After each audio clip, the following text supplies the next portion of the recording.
Hearing more from Dennis Gunn, the former Commander Operations Special Branch. I'm joined with the return of Eveline Lubbers, my regular co-host on these things. Eveline, Gunn has been quite shocking, a lot of things he said today. What have you made of it? Yeah, it's shocking in two ways. One way, he's claiming not to remember such a lot of things. And then on the other hand, he remembers so much detail of other things. I suppose on the first break you already discussed this very convenient memory loss on the Scud case. We then moved on to the use of death certificates or birth certificates of children who died young, just undercover stealing them.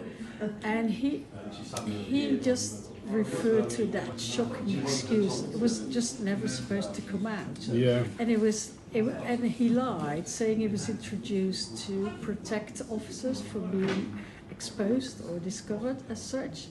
And then he wasn't asked about Rick Gibson, alias, who as early as 1976 was confronted with a death certificate of the name he was using and had to be pulled out of the field immediately. As we've heard before in the inquiry, that has been held up to other undercover officers as the example of, that is a risk that we are taking and that might happen.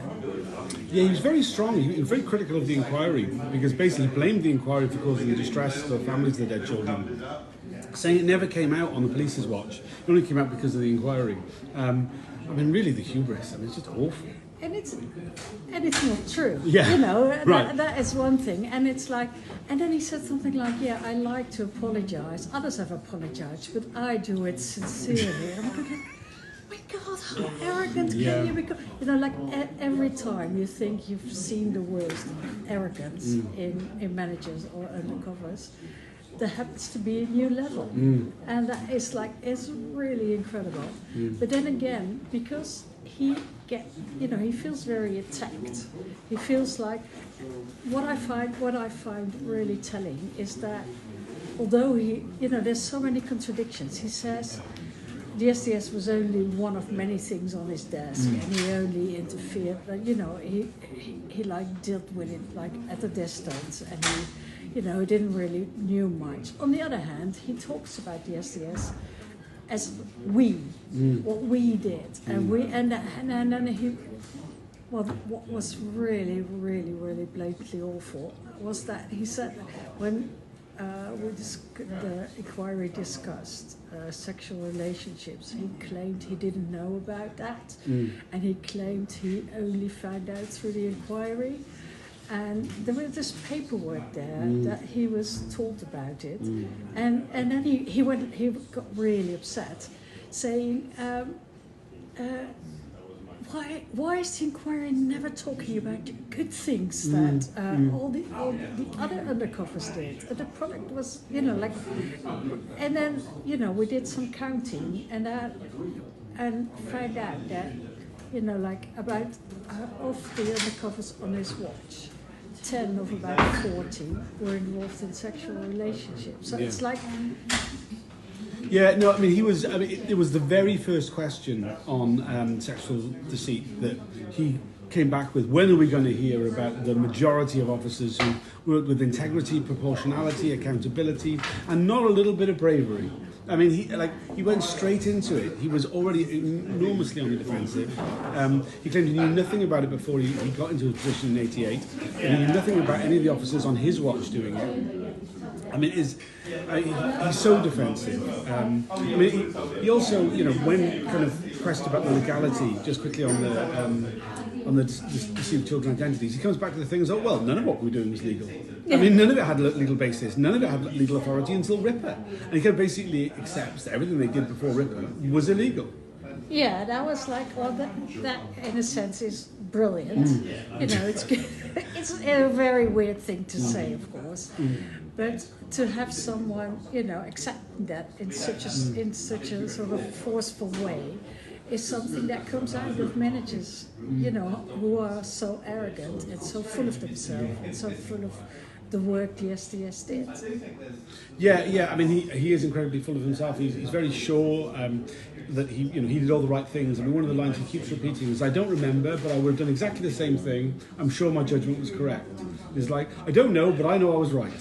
Yeah, and also, he knows he has to apologize for a lot of things that happened, but he was right, and he was like, there was one other telling thing.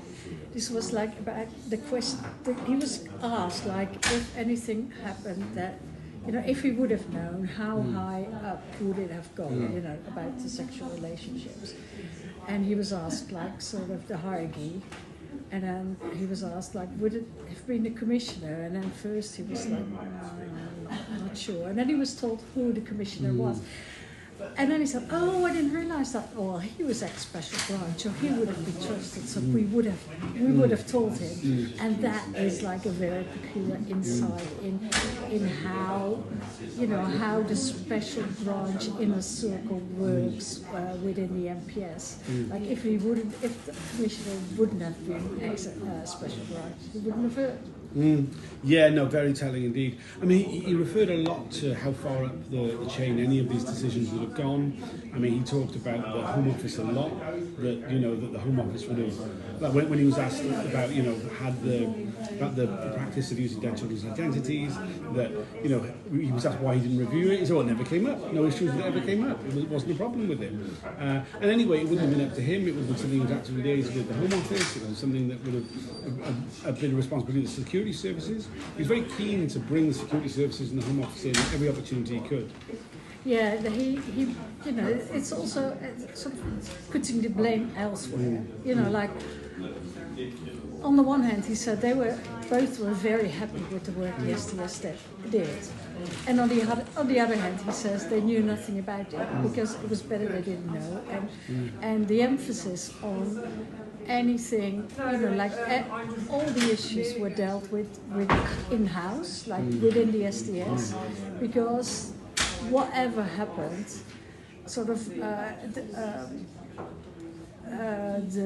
the secrecy of the SDS and the image of the Metropolitan Police overruled anything else. Like we wouldn't want to embarrass the MPS or the Metropolitan Police or the Home Office or whoever. So,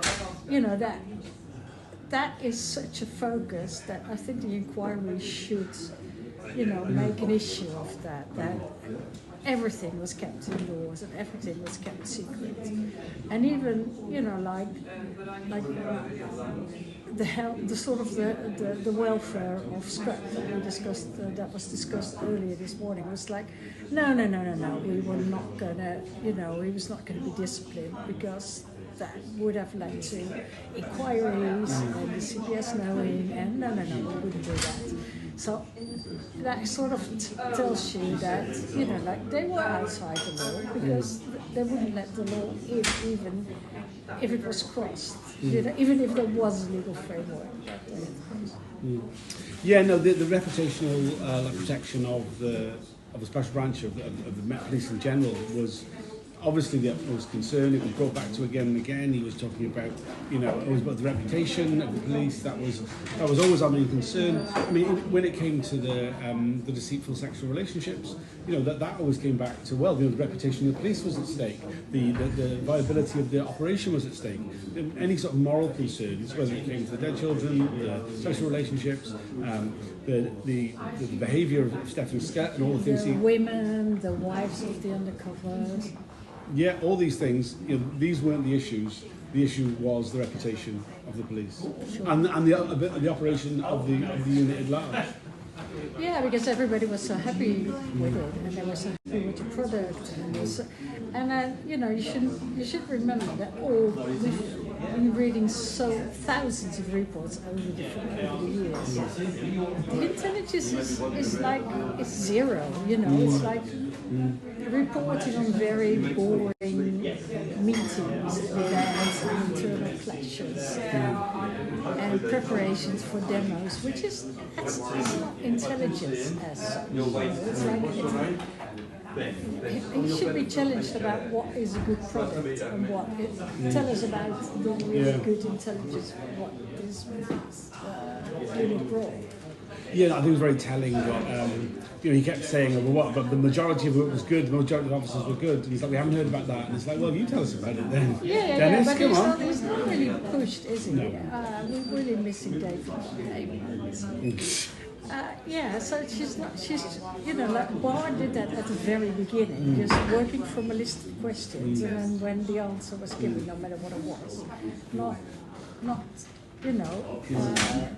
putting it through, or not asking, not going back to it, or like explain it, please. So he's, in a way, he's been given, he's getting it through. Yeah, absolutely. I mean, it's. I always feel that the managers get a bit of an easy ride because there's so much more that can be asked of him. He's only here for a day. Well, we'll hear more from him this afternoon. Anything else you want to add before we sign off? Well, he is very good at taking time and filling it with words that say nothing and repeating himself all the time. And I even, we spotted meeting picking his nails and sort of, having his eyebrow raised permanently. So I think he is a bit irritated as well. But, Understandably. yeah. So it's a shame he doesn't have more time. But on the other, I think this is his tactic. Like either be on the attack or just claiming not to know anything and filling up those gaps with wordiness. Yeah, absolutely. Well, we'll be back with another update this afternoon. Thanks for joining us.